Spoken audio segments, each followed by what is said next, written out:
Hello everyone, my name is Shikha Sadhar, and I didn't think this was going to be as hard as it's going to be. I'm a suicide survivor. I would like to share my story with you all today.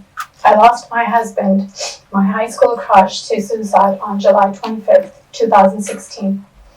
On that day, my entire world came crashing in. Sorry. If you can imagine the most enormous tidal wave crashing in with no notice, no time to catch your breath, to process the situation. That night, finding out my husband had taken his life, our entire life together, in slow motion, as I stared into space passed before me. I began to hyperventilate, trying to catch my breath, going into survival mode, shocked because at that very moment I was convinced myself that I could never carry on without him. It wasn't going to be possible. He was my entire world. My happiness, my everything. After some time, the shock wore off. The family left, and now we were all alone, dealing with the intense grieving that begins. The back and forth whiplash of emotions that take every ounce of your energy. I tried to brace myself for what was next. All these mixed emotions I was battling. How will I ever tell my kids? How will I live alone? How will I raise them alone? The financial burden. All sorts of questions come to mind. A few more weeks passed by as I began to process the loss of my husband, Rambir. And at that very moment, I knew I had two choices. Either crawl into bed and drop deep into depression, or focus on our beautiful memories together, take good care of my kids, keep the normalcy going for them. So I chose to fight through my emotions and feel better again, regaining my strength and vitality, being able to transform the pain from losing my husband into forever memories. That was my goal.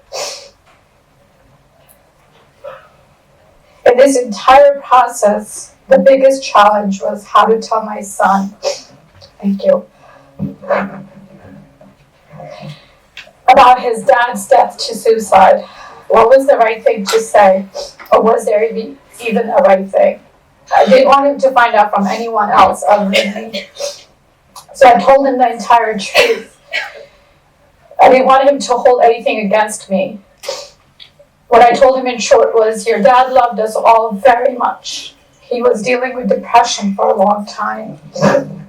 I gave him examples of people and celebrities to make him understand it better. I let him process it all. Then he came back with a lot of questions, and I answered them as best I could, because there were so many questions that were unanswered for me.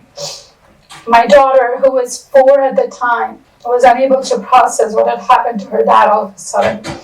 She's 7 now, and to this day doesn't know exactly what happened. Every day she says, why did dad have to die? It's not fair. Everybody in my class has a dad except me. The everyday battles, questions, and the logistics are very hard to live and deal with for the loved ones that are left behind. What helped me was the love and support of my family and my friends. Spirituality gave me a lot of clarity.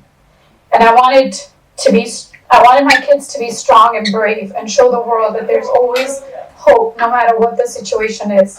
I did not want to live a stigma of a typical widow. Most importantly, I wanted to make a difference, inspire other people by being a warrior to suicide instead of victim.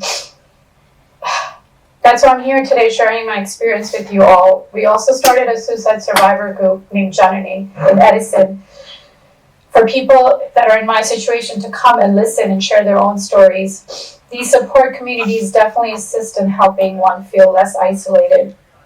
There's a quote that touched my life, and I would like to share it with you all. Death ends a life, not a relationship, and this is how I choose to live. Thank you.